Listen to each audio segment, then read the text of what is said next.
действительно, вот, мы уже 4 года активно работаем в Крыму.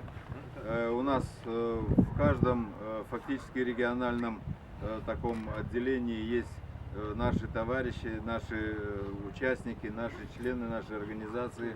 Мы знаем состояние жизни в Крыму, мы бывали во многих такого рода деревнях.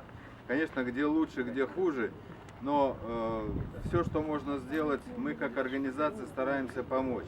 В то же время мы призываем, чтобы каждый житель в виде вот коллектива, живущего здесь, постарались как-то вместе все это делать, чтобы не каждый сам по себе, не каждый сам пытался что-то кому-то обращаться. Если есть проблема, которая для села, значит, надо собраться всем и эту проблему осветить. Через нас, без нас, любым способом, приглашая администрацию, приглашая телевидение, радио. Надо говорить об этом, надо стараться, потому что если мы сами друг для друга что-то не сделаем, в общем-то, скажем так, сильно надеяться нельзя.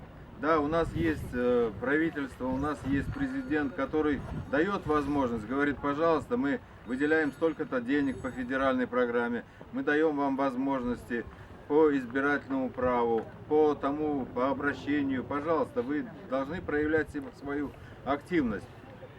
Мы готовы в этом плане всегда помогать, а вы уже тоже должны не сидеть в стороне и не думать каждый, когда мне придут и что-то такое сделают. Надо всем вместе этим заниматься. Тогда и будет продвижение вперед. И в школах, и в жизни, и в обеспечении всего, что касается свет, газ, вода, дороги. Это главное. Мы знаем, что во многих поселках нет фельдшерского акушерского пункта. Мы знаем, что со школами проблема. Везде очень много дел, которые нужно делать. Но если мы будем ждать, то это, когда к вам придет очередь, неизвестно. Поэтому надо и самим стараться, и подключать и общественность, и административные органы. Мы постараемся вам всем в этом плане помогать. Пожалуйста, будьте с нами и делайте вместе с нами эту работу.